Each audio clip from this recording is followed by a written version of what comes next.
Black CEO denied withdrawal service at her own bank. 20 minutes later, she fired the manager on spot. Welcome, everyone, to this riveting tale of ambition, power, and poetic justice. Today, we follow the extraordinary journey of Aaliyah Robinson, a brilliant and determined Black CEO who faces the unthinkable discrimination at her very own bank. In a world where appearances can deceive, Aaliyah's rise from humble beginnings to a position of remarkable authority has left some unprepared for the magnitude of her success. But make no mistake, when she's denied the most basic of services, she does not stand idle. This story brims with tension, unexpected twists, and explosive retribution that no one sees coming. Prepare yourselves for a roller coaster of corporate betrayals, personal redemption, and dramatic showdowns that will leave you breathless. Join us as we dive into a saga where justice is served with swift, unforgettable force, and reputations and fortunes hang in the balance. Before diving into the story, if you're new here, don't forget to subscribe and hit that notification bell so you never miss the latest stories. If you're excited about this story, let us know. If you enjoyed the video, press 1. If not, press O. Your feedback really inspires me to gather more uplifting and meaningful stories. Below is the main story, broken into 40 paragraphs of similar length to reach the requested target of approximately 600 words. Each paragraph will be around 150 words to maintain a steady narrative flow. Enjoy the suspenseful journey. Aaliyah Robinson could recall the warm breeze of Los Angeles nights from her childhood, when life's biggest concern was whether she'd make it home in time to watch her favorite cartoons after school. Now, decades later, she stood in the sleek, marble-lined lobby of one of the most prominent bank branches in the country, trying to process the fact that she was being denied a straightforward withdrawal. Her success story, carefully built over countless sleepless nights and tireless hustling, had propelled her to the position of CEO of Faraday Holdings, a conglomerate invested in clean energy, software innovations, and philanthropic initiatives. But none of her achievements seemed to matter to the stern-faced branch manager, Gerald Green, who glanced at her with thinly veiled suspicion. That morning, Aaliyah hadn't expected a confrontation. She was simply here to pick up an emergency cashier's check for an important acquisition. The tension in the air was palpable. The bank branch was a Chase Bank location in downtown Los Angeles, strategically placed among towering skyscrapers and iconic brand headquarters. People in tailored suits shuffled around, holding coffee cups with Starbucks logos, their hurried footsteps echoing against the smooth floors.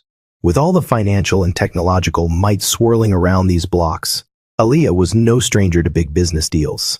In fact, her own executive office at Faraday Holdings was only 5 blocks away. She had chosen this particular Chase branch because Faraday Holdings had recently acquired a major stake in a local clean energy firm, and she intended to keep her personal finances and corporate dealings in close proximity. Her daily routine sometimes included quick stops here to manage her accounts. Yet today, everything felt off. The employees recognized her face, but there was a shift in the atmosphere the moment she requested a 5-figure withdrawal. Gerald Green cut a tall, imposing figure behind the glass-walled counter. His neatly pressed gray suit, dotted tie, and impeccable posture gave him an air of practiced confidence. But it was his expression, a carefully practiced look of detachment, that unsettled her. She was used to receiving courtesy greetings, complete with a polite smile and enthusiastic offers of assistance. This time, however, Gerald treated her like an intruder. At first, she thought it might be a misunderstanding. Perhaps there was a new policy requiring additional ID. She produced her passport, her driver's license, and even her corporate ID from Faraday Holdings, each meticulously placed on the counter. Gerald had barely glanced at them before stepping away to investigate her claim of who she was. Minutes ticked by. Aaliyah could sense the stares from a few other customers. It was humiliating, yet she maintained her composure, determined not to show vulnerability. Aaliyah's phone buzzed at her side, an incoming call from her CFO, Derek Chan. She recognized the number instantly, as Derek was in the middle of negotiating a new contract for renewable materials with a firm in Japan. These negotiations required her final signature, and time was tight. With a quick glance toward Gerald, who was still consulting with two other employees, she stepped aside and answered.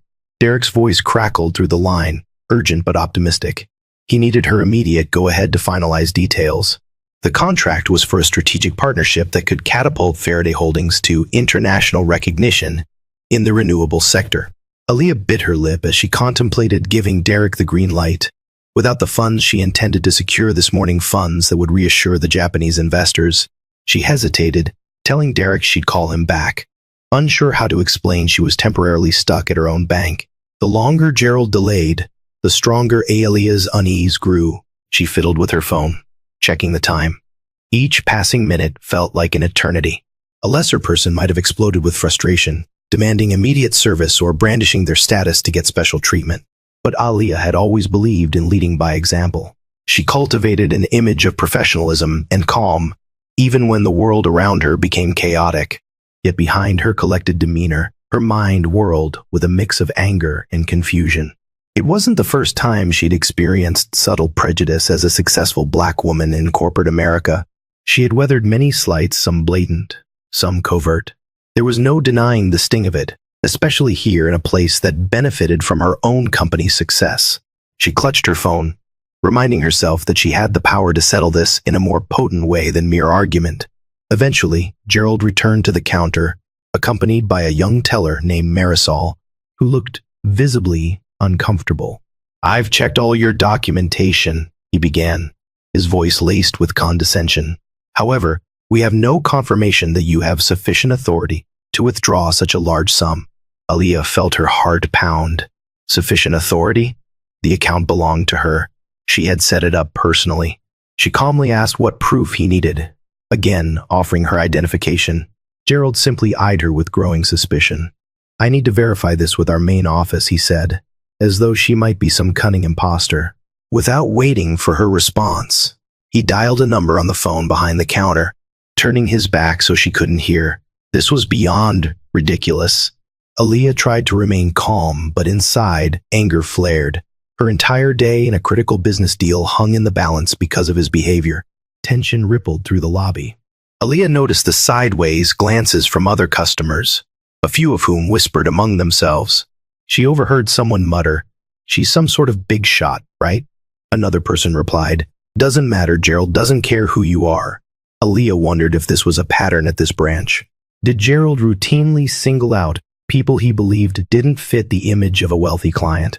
Did he do this to scare them away? Or was there something deeper going on? But she also knew that beneath the manager's arrogance might be an agenda. She'd encountered corporate climbers who sought any excuse to flex their authority. Something about Gerald's demeanor suggested he relished this power play. And yet, ironically, he had no idea how truly precarious his position was. Aaliyah forced herself to inhale deeply, preparing to reveal her identity in a way that left no room for doubt. She stepped forward to address Gerald directly. "This is my account," she stated, her voice firm. "I'm Aaliyah Robinson, CEO of Faraday Holdings.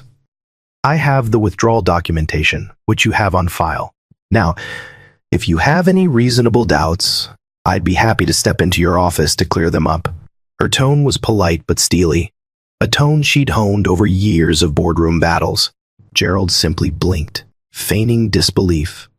"You might be Miss Robinson, or you might not be," he responded. "Either way, our policy states I need to confirm large withdrawals through higher channels." Aaliyah took another steadying breath. If she caused a scene now, it might reflect poorly on her company if word spread. She glanced around, noticing a marketing display featuring her own face from a corporate philanthropy event. Ironically, the bank had proudly showcased her achievements just a few months back. Suddenly, a bank associate, Lisa, who had once handled Aaliyah's deposit, approached, her expression fraught with concern. "Gerald," she said softly, "I recognize Miss Robinson. She's been banking here for years. Her identity checks out in all our records. I've personally assisted her with transactions before." Gerald shot Lisa a dismissive look, as though this information was an unwelcome interruption. Without turning, he made another phone call, leaving Aaliyah and Lisa standing awkwardly. Lisa quickly apologized to Aaliyah under her breath. "I'm so sorry, Miss Robinson. He's new here, transferred from out of state. He's very particular about policy. Aaliyah nodded, appreciating Lisa's attempt to intervene. Yet, she knew this was about more than strict protocol. She could feel the disdain in Gerald's gaze.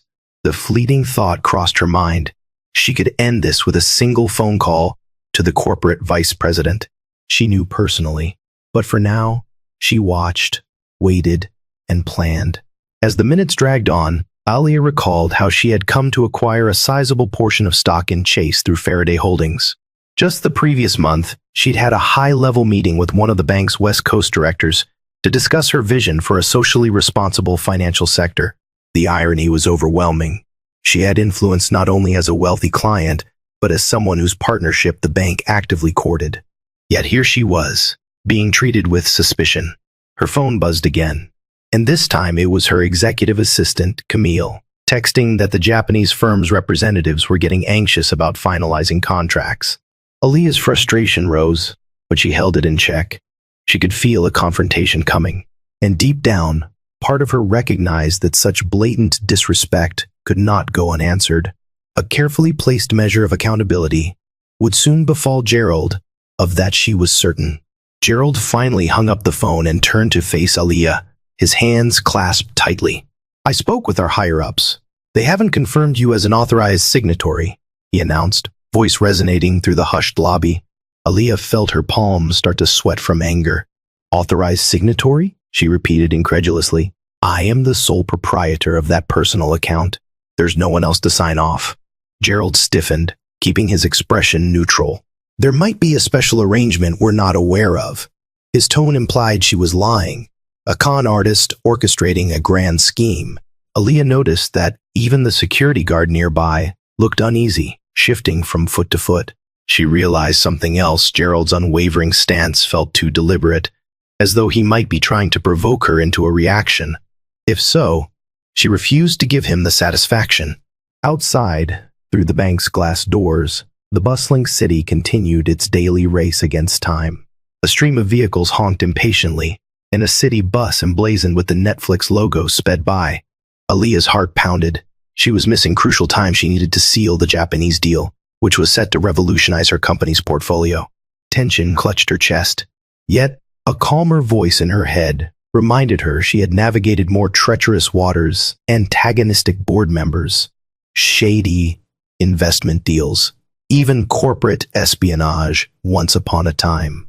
She centered herself, turning away from Gerald to text her lead counsel.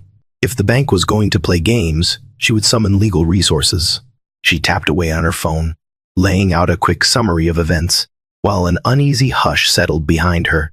At the corner of her eye, she saw Gerald cross his arms, as though bracing for an escalation.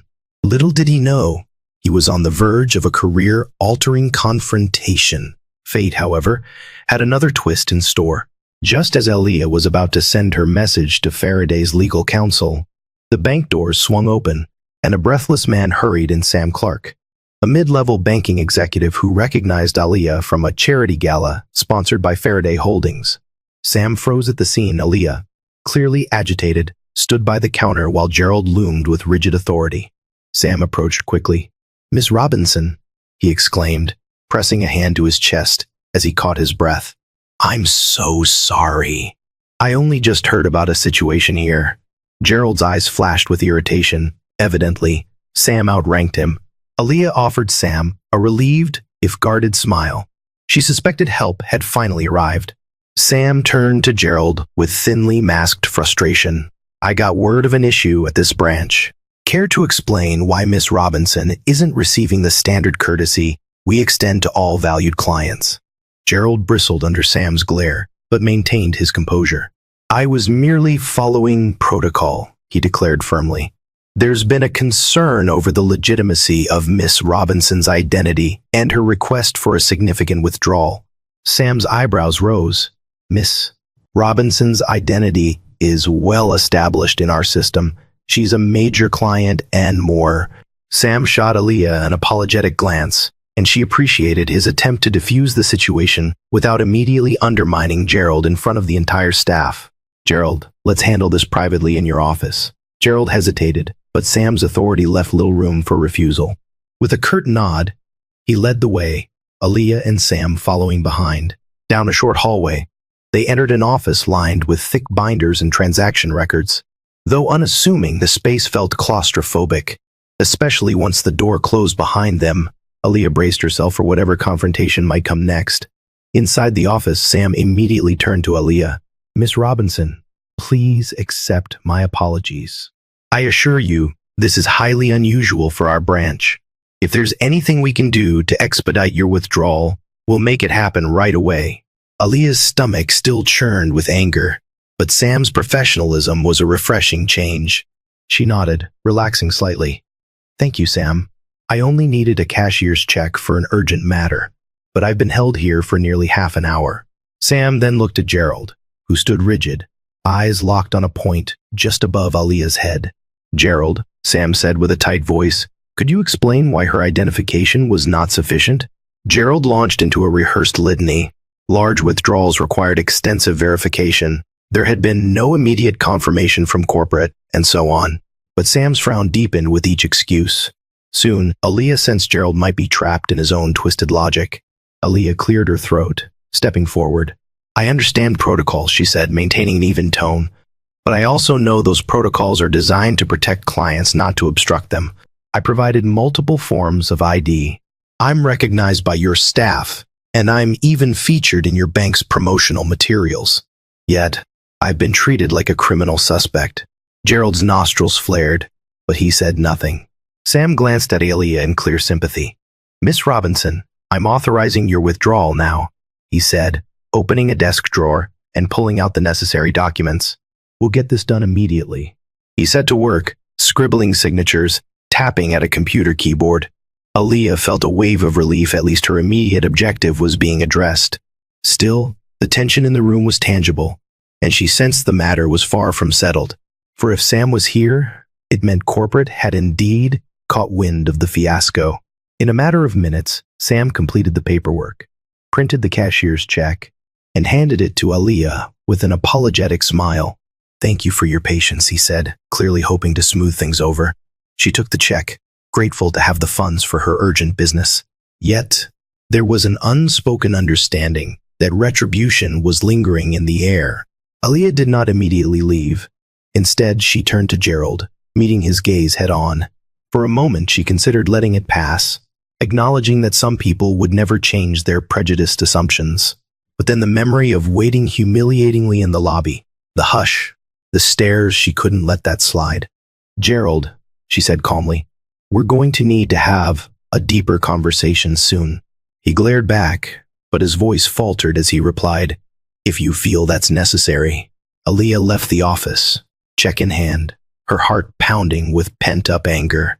Outside, the bank lobby looked strangely unchanged, though she sensed the staff had grown uneasy. Marisol, the young teller, met Aaliyah's eyes with a worried expression. Aaliyah offered her a nod of thanks for her earlier attempt to speak up. On the sidewalk, the roar of the city swallowed her thoughts momentarily, but her phone's incessant buzzing quickly brought her back to the crisis at hand. She tapped on Derek Chen's number, answering with a brisk, "Yes, Derek, I've got what we need. Send the contract over, and I'll sign immediately." Relief flooded Derek's voice as he confirmed that the documents were on their way. Aaliyah pivoted toward the glass facade of the bank, glancing back at Gerald's silhouette through the tinted windows. The knowledge that she, in fact, was among the bank's key partners, and that Gerald might have unwittingly jeopardized his entire career, sent a surge of resolve through her. A frantic hour followed as Aaliyah sprinted back to her office. She emailed the signed contract to Derek, green-lighting the Japan deal. Then she composed a succinct message to her internal legal team, outlining the discriminatory treatment she had received at the bank. She had no intention of suing, but wanted everything on the record, in case it was needed for future reference. Next, she called her personal banker at Chase, a woman named Julia Porter, who had always been professional and courteous. Julia sounded shaken by the news. "That's unacceptable, Miss Robinson," she said, voice trembling with indignation. "Corporate will hear of this." Aaliyah ended the call, uncertain just how swiftly corporate would respond. She only knew she couldn't let this incident pass like an isolated glitch. As a leader, she believed in accountability, and Gerald had proven he was unwilling or unable to recognize his professional obligations. While Aaliyah dealt with these issues, another storm brewed at the bank. Sam Clark, determined to address the fiasco, had already reported the incident to his superiors. Word spread quickly that a high-profile client had been poorly treated. In an era of instant communication, it didn't take long for upper management at Chase's regional headquarters to learn that Aaliyah Robinson, yes, the Aaliyah Robinson from Faraday Holdings, had faced possible discrimination under Gerald's watch. The timing was especially dire because the bank was in the final stages of negotiations with Faraday Holdings for a large-scale sustainability initiative. If the partnership fell apart due to personal bias, heads would roll. Gerald's peers watched him warily, whispering about the corporate repercussions that might be heading his way. Some employees believed Gerald would be transferred or receive a warning, but a handful who had endured his tyranny suspected something far more definitive. Meanwhile, Aaliyah concluded her calls and closed her laptop. She leaned back in her office chair, gazing out at the Los Angeles skyline. Emotions wrestled inside her: outrage, relief, and a sense of responsibility to ensure that no one else, especially no other black woman, would be treated similarly. She considered whether to arrange a formal meeting with Chase's executives or to address the issue more quietly. Her father had always taught her to pick her battles, but also never to tolerate injustice when her position could protect others. Memories of her father, a civil rights attorney, flooded her thoughts. He had fought relentlessly for equality in a world that often refused to grant it. Inspired by those memories, Aaliyah felt an emerging clarity about what to do next. She decided to wait for the bank's official response, but prepared for a robust conversation, knowing that her voice carried weight. That same evening, while Aaliyah attended a cocktail event for Los Angeles philanthropists, she received a call from none other than the regional director of Chase, Maria Hernandez. Slipping away from the chatter of the gathering, Aaliyah answered. Maria's tone was tense. "Miss Robinson, please know we take such matters very seriously," she said, launching into a carefully worded apology on behalf of the bank. She seemed genuinely concerned about the negative implications of Gerald's behavior. Maria asked if Aaliyah would be available to meet with some of the bank's top brass in Los Angeles. An urgent meeting had been scheduled for the following morning. Despite the short notice, Aaliyah agreed. The faint hum of jazz music filled the background as she ended the call. She glanced around the elegant hall, filled with well-dressed individuals sipping wine and discussing charity initiatives. Beneath the glamour, she felt the simmering tension of what was to come. The morning sun found Aaliyah seated in a sleek boardroom on the 45th floor of a prominent downtown tower. A large Chase logo adorned the wall behind a mahogany conference table. Opposite her sat Maria Hernandez, along with two other executives, an older man named Lawrence Page, not to be confused with Google's Larry Page, though the coincidence often raised eyebrows, and a younger director named Caroline Wu. They were all polite, but a current of unease ran through their gestures. Moments later, Sam Clark entered, greeting Aaliyah with a respectful nod. "Gerald will be here shortly," Maria announced, her face drawn. That was unexpected. Aaliyah hadn't anticipated meeting Gerald in person again, at least not so soon. She felt her heartbeat quicken. Would he defend his actions again? Would there be some contrived excuse? She steeled herself, reminding herself of her purpose: transparency, fairness, and resolute accountability. After a few tense minutes, the conference room door swung open, revealing Gerald, dressed in the same impeccable style as before.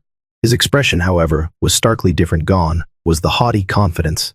Now he looked uncertain, perhaps even fearful.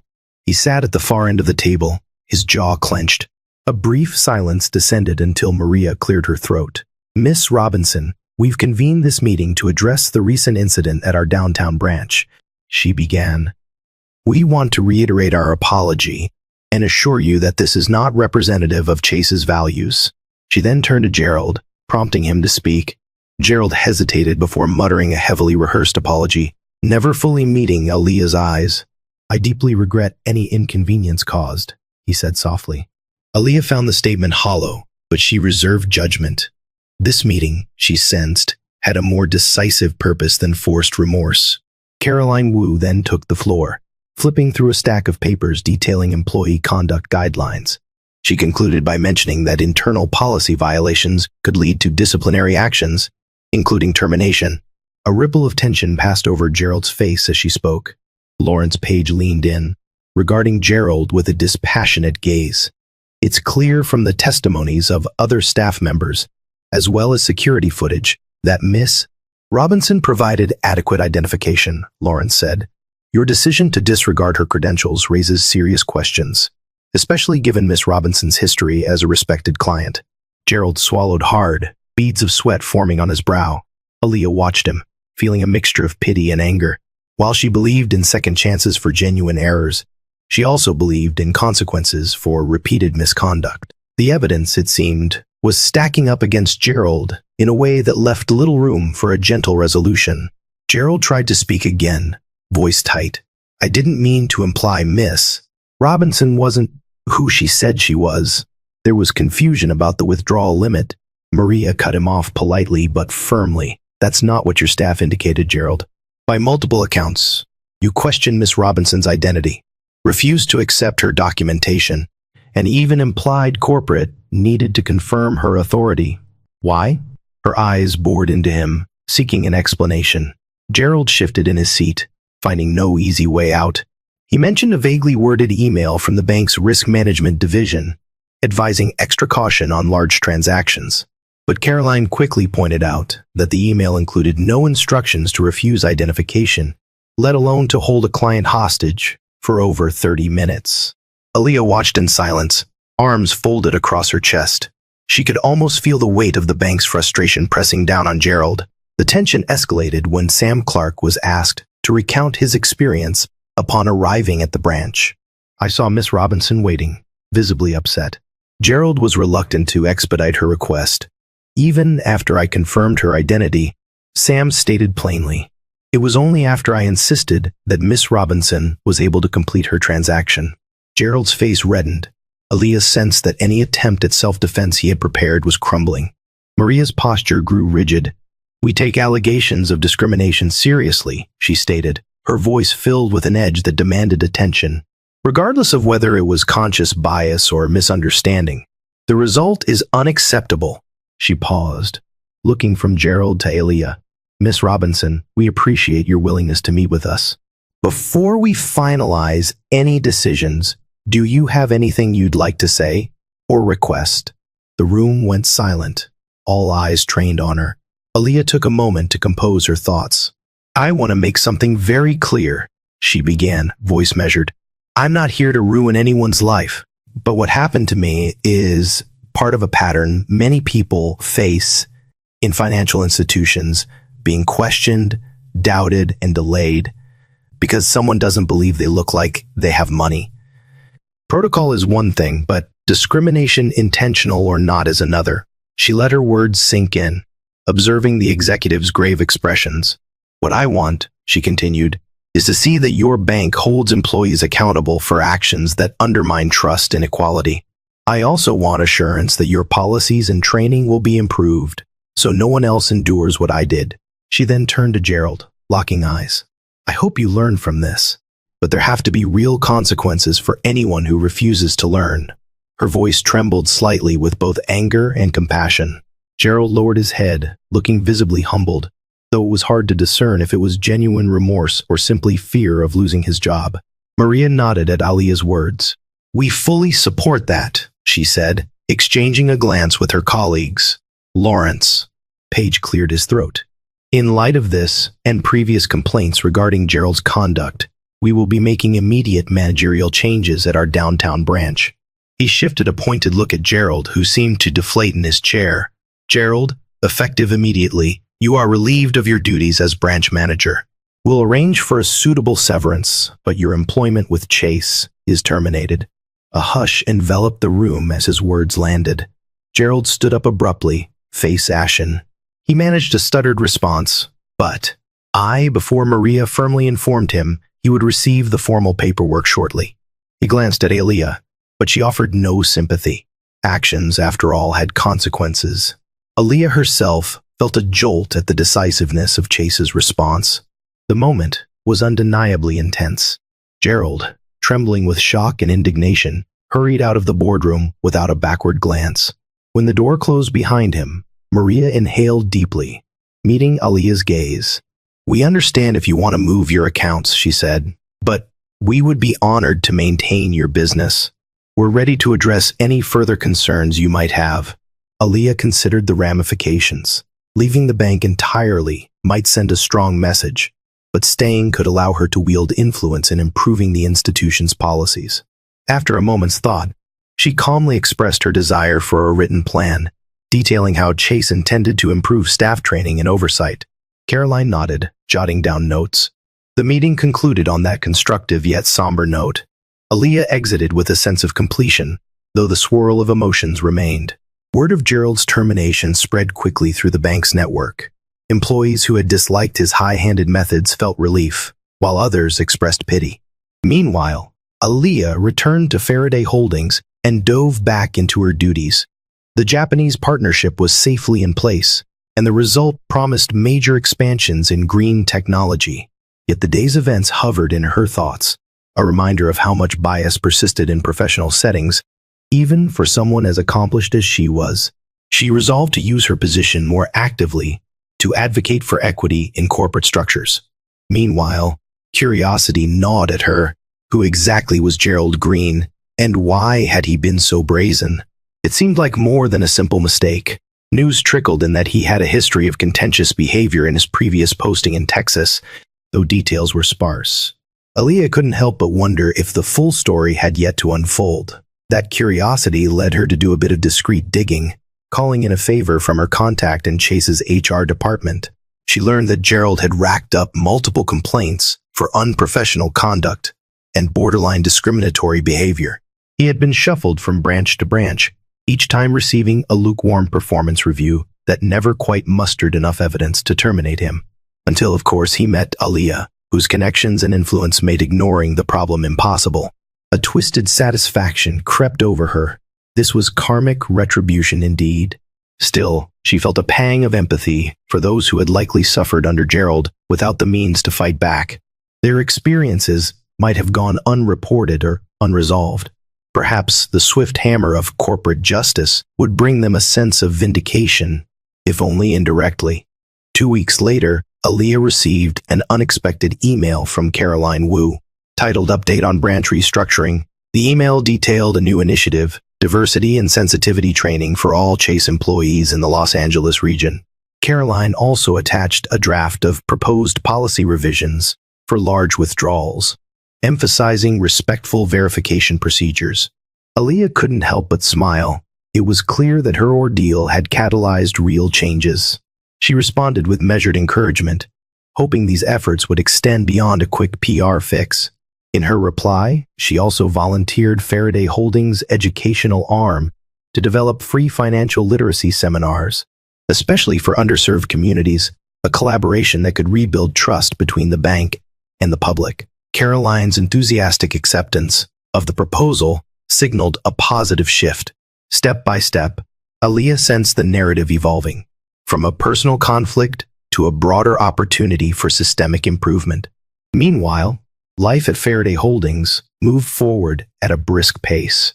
With the Japanese partnership secured, Alia pursued a new philanthropic campaign to provide solar panels to low-income neighborhoods in various U.S. cities. She threw herself into these endeavors, galvanized by the power structures she had confronted.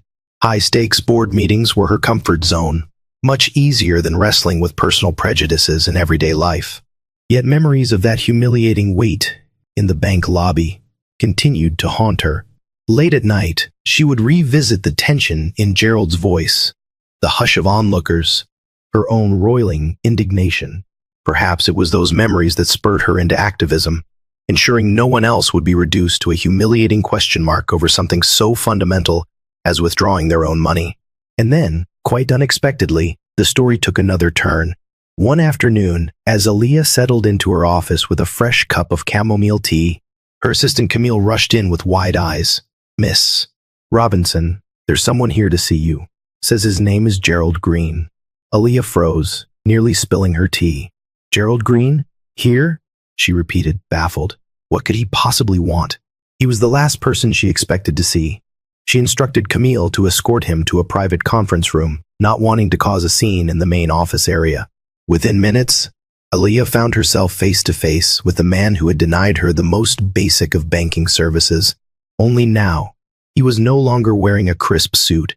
Instead, he stood in plain slacks and a shirt, looking uncharacteristically unkempt. A swirl of conflicting emotions filled her. Gerald appeared visibly nervous. He cleared his throat repeatedly, searching for words. I'm sorry to bother you, but I needed to speak with you in person, he said, his voice subdued. Aaliyah remained standing, not offering him a seat. She folded her arms. Why come here, Gerald? He inhaled a shaky breath. I lost my job, as you know. I've also lost my standing with many in the banking sector. Word spread quickly, and I'm persona non grata. Aaliyah lifted an eyebrow. She hardly felt sorry for him. What do you want from me? She asked, keeping her voice even. He handed her a folder with trembling hands. This contains documents proof that some branch managers, including me, were under pressure to meet certain metrics. We were pushed to interrogate high-value clients if they didn't fit a certain profile. It's complicated. I thought you should see it. Curiosity piqued. Aaliyah opened the folder. Inside were memos and emails from higher-level bank officials, some from out of state, detailing strategies to mitigate risk by adding extra scrutiny to unfamiliar clients who attempted large transactions. One email explicitly instructed managers to be especially cautious if the client appeared out of sync with typical wealth demographics, a phrase dripping with coded bias. Aaliyah felt her stomach churn. Although the documents didn't directly implicate the top brass at Chase, they did indicate that some regionally placed executives had perpetuated a system that enabled managers like Gerald to discriminate under the guise of policy. Glancing up at Gerald, she studied his tense posture. Why show me this now? You're out of a job. What's in it for you? His mouth twitched. I need a reference, or at least a chance at redemption. I'm no saint, but I followed orders. I'm hoping you can help me clear my name. A whirlwind of thoughts assaulted Aaliyah. She could use these documents to shine a massive spotlight on discriminatory practices within the banking industry. On the other hand, she was well aware that leveraging them irresponsibly could cause collateral damage, including to employees who had nothing to do with these prejudices.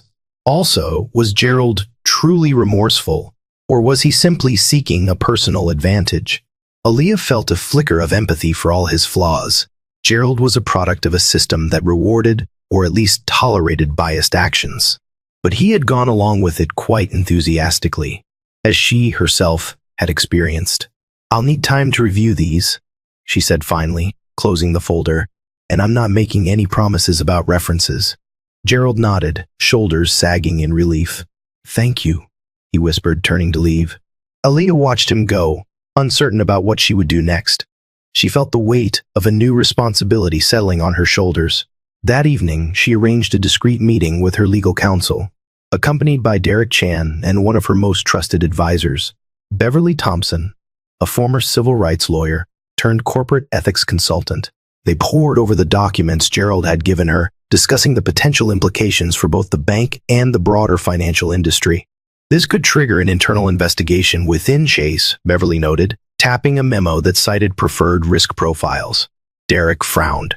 It might also threaten our current partnership with Chase if it goes public, he warned. Aaliyah sat, arms crossed, listening intently. Her moral compass guided her toward transparency. Yet she also recognized the complexity. Many good people at Chase were working toward positive changes. Would going public with these documents overshadow the progress they were making? In the end, they decided to share the information privately, with the bank's top brass first, seeing if an internal purge of questionable practices could be launched without sensationalized media coverage. The next day, Aaliyah arranged a video conference with Maria Hernandez and Lawrence Page, presenting the documents and explaining their source. Their faces displayed a mix of shock and understanding. We suspected certain mid-level executives were taking initiative in ways that violated our values, Maria said, her voice thick with disappointment. Lawrence nodded. We've heard rumors but never had solid proof. They assured Aaliyah that a high-level investigation would commence immediately. Over the following weeks, a wave of firings, reassignments, and mandatory trainings rippled through the bank's network. Several executives who had signed or endorsed the discriminatory memos resigned under pressure. Maria and Lawrence publicly reaffirmed the bank's commitment to ethical and fair treatment of all customers, pledging to partner with social justice organizations to rewrite internal guidelines. Aaliyah found some relief in seeing these steps, though she knew it would take time for the cultural shift to truly take hold. At least she thought seeds of accountability were being planted. As for Gerald Green, his fate remained precarious. Although he cooperated with the investigation, he remained without a stable position. He asked Aaliyah once more for a recommendation letter. She considered it long and hard. Ultimately, she penned a carefully worded statement, noting that while she did not condone his actions, she acknowledged his willingness to come forward with evidence that helped expose a flawed system. She made it clear she was not endorsing him wholeheartedly, but neither would she bar him from future opportunities to learn and grow. Whether that would help him secure a new job, she didn't know. But as her father used to say, justice is not about revenge, it's about righting a wrong. She hoped Gerald learned a lesson about humility and fairness that would shape his future interactions if he was indeed sincere in his desire to change. With the banking fiasco behind her, Aaliyah pressed on, spearheading new philanthropic projects and overseeing Faraday Holdings' expansion. Her ordeal became a catalyst for broader reforms within Chase's West Coast operations and a conversation starter in financial circles about implicit bias. Publications like the New York Times ran features on how top executives were confronting their own institutional blind spots. Aaliyah was featured as a voice of reason and empowerment, lauded for turning a personal affront into a push for systemic change. Through it all, she was reminded of the precarious balance between money, power, and identity, a lesson that reverberated not just in banking halls, but across the entire business world. Even her colleagues confessed they had found renewed inspiration, seeing how she navigated adversity with both firmness and empathy. In time, Aaliyah would occasionally reflect on that day in the bank, on how a straightforward transaction erupted into a battle for respect. She couldn't help but marvel at the confluence of events that led to Gerald's downfall, the unveiling of unethical memos, and the institution-wide reforms. She also thought of Marisol, Lisa, and Sam Clark frontline employees who had tried to do the right thing.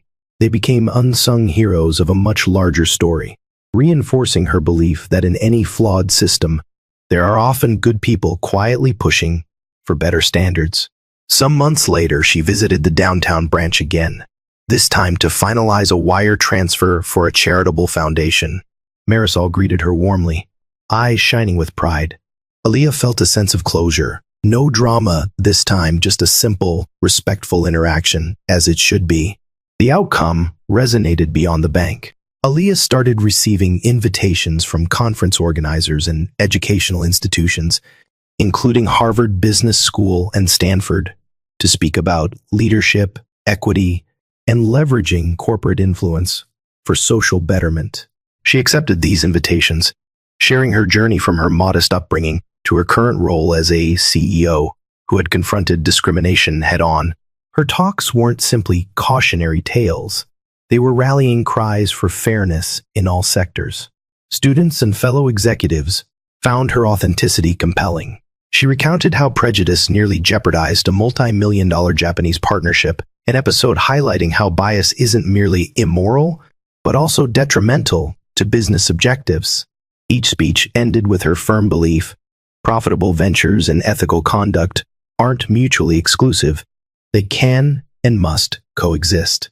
One bright Los Angeles morning, as she strode through Faraday Holdings' glass-walled corridors, she noticed a letter placed carefully on her desk. It bore the Chase insignia. Inside, she found a formal acknowledgement of the changes implemented since her incident, complete with data on reduced complaints, updated training modules, and philanthropic endeavors. Maria and Lawrence had signed it, expressing gratitude for her willingness to push them toward introspection.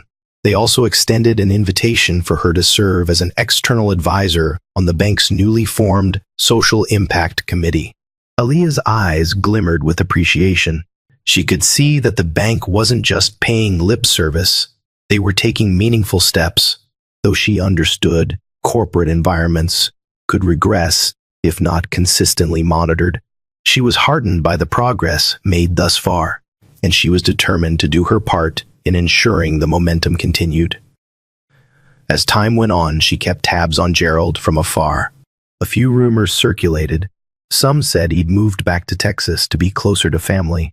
Others claimed he'd applied for positions at smaller financial firms. Eventually, an email from him arrived in her inbox. The subject line read, simply, "Thank you." In the message, Gerald described how he'd landed a role in a local community bank committed to equitable practices. He confessed that his pride and insecurities had clouded his judgment, pushing him to appease an unjust system rather than challenge it. He wrote of his gratitude for the chance to atone, acknowledging that Aaliyah's measured response had given him an opportunity to learn from his mistakes instead of being exiled for them. Aaliyah closed the email with a sense of quiet satisfaction. Perhaps, she mused, genuine redemption was possible after all. Though her schedule was hectic, filled with negotiating new contracts, overseeing philanthropic ventures, and fielding media inquiries about Faraday Holdings' green revolution, Aaliyah still carved out time for personal reflection. She recounted her father's old stories of protest marches and lawsuits aimed at dismantling systemic racism. Each generation fought its own battles, she realized, and this was one of hers. Whether it was in a boardroom or a bank lobby, the fight for dignity and equality was never truly over. "It's not always about toppling giants," her father once told her. "Sometimes it's about making sure the giants do the right thing." The day she walked into that Chase branch to make a simple withdrawal, she never imagined she'd topple a small piece of the corporate machine. But fate had turned an ordinary errand into an extraordinary catalyst for change. And she had seized that moment, forging a path forward for countless others. Aaliyah's inner circle also saw a transformation in her leadership style. She became more proactive in identifying biases within Faraday Holdings itself, commissioning an independent audit of the company's internal practices regarding hiring, promotion, and vendor relationships. The results, while not catastrophic, revealed areas needing improvement. Some departments lacked diversity in leadership roles. Certain contractors came from circles lacking representation. Committed to leading by example, Aaliyah reshaped the company's culture, championing mentorship programs for women and minority employees, and revising procurement policies to include small businesses from diverse backgrounds. In an ironic twist, the same moral clarity that exposed inequalities in the bank led her to introspect and refine her own empire. Faraday Holdings flourished, not just financially, but as a beacon of inclusivity and progressive values. Looking back, she realized how that single confrontation with Gerald had set off a domino effect, prompting crucial conversations about unconscious bias in high finance. Trade magazines like Forbes and Business Insider dissected the incident, using it as a case study in their articles about corporate diversity and client relations. Several CEOs reached out to Aaliyah privately, asking for guidance on navigating similar dilemmas within their organizations. It amazed her how one humiliating experience, being denied withdrawal service at her own bank, could ripple across industries and ignite reform. Yet, she never claimed credit for orchestrating a grand social revolution. She simply acknowledged that she had been in the right place, with the right influence, at the right time, and had chosen to act. On a crisp autumn evening, Aaliyah found herself standing on a stage at a charity gala, a microphone in hand, addressing hundreds of donors who had come to support clean energy initiatives in underprivileged communities.